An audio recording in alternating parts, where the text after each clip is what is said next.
Oui. Allô maman Grâce, bonsoir maman. Bonsoir ma chérie, vous avez la parole, que Dieu vous bénisse. Que le Saint-Esprit puisse vous insister.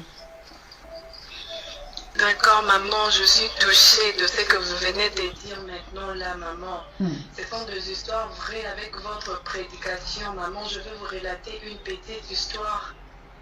Maman, mon père il était directeur, il m'avait envoyé en France pour étudier. Je suis allée en France, vu que j'étais complexée, je voulais une vie de luxe. Je me suis croisée avec un homme riche, il était blanc. Avec le temps, parce qu'il m'aimait beaucoup, il m'a avoué la vérité qu'il a 3 copines. Moi, je suis la 3e.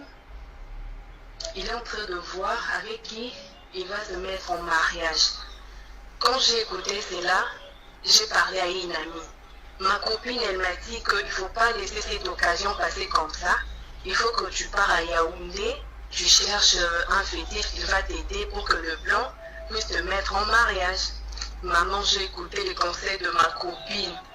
Je suis allée à Yaoundé, j'ai demandé à mon chéri l'argent pour partir. Il m'a aussi donné l'argent de vacances. Je devais mentir que je pars en vacances à Yaoundé. Je suis partie, j'ai rencontré le féticheur. Le féticheur, il m'a dit que c'est un petit problème. Il y a beaucoup de filles qui sont venues là. Ils ont donné le mariage et tout. Le féticheur, il m'a dit qu'il faut que je donne les cheveux de mon père, ses ongles, et je donne aussi des chaussures. J'ai réfléchi, mon père, il est à qui? Comment je vais faire? Je suis retournée en France. J'ai dit à mon chéri, on m'a appelé.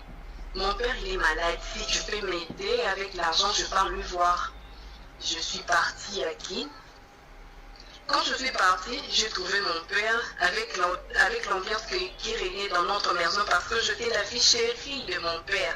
Je dis, ah papa, pourquoi tu as des cheveux comme ça, des ongles sales comme ça? Papa, moi je suis ta fille, je viens de la France.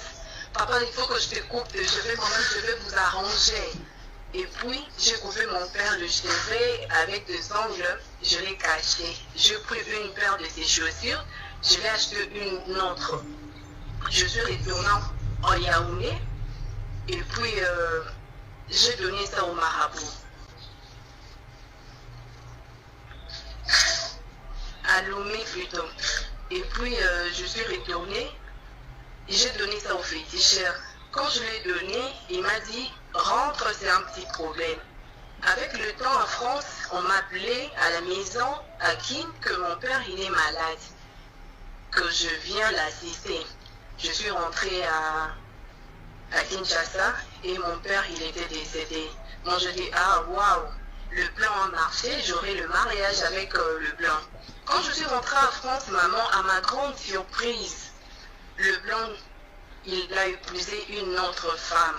Ça m'avait choquée, ça m'avait bouleversée, donc, parce que j'étais partie à Lomé chercher le fétiche pour avoir ce mariage, mais il y a une autre qui a pris ma place.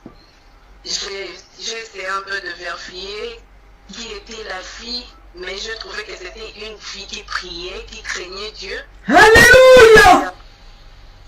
Oui, maman.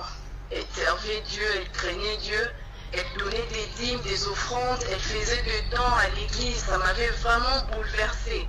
Alors, dans cette histoire, je voudrais dire que tout est vanité. Alléluia. Oui. Le fétiche ne donne pas le bonheur. Le bonheur, c'est Dieu qui le donne. Le mariage, c'est Dieu qui le donne, de l'argent. Alléluia. Mon père, il était un directeur. Il était un directeur, donc j'ai perdu mon père à cause de l'argent, à cause d'avoir le mariage. Donc ça ne m'a pas payé. Maman, j'ai avoué cette vérité que je cachais. Donc que ton Dieu me pardonne. Je ne sais pas, maman. Je suis choquée, donc je ne sais pas quoi dire pour le moment. Merci maman vraiment pour votre émission. Merci beaucoup. Que ton Dieu me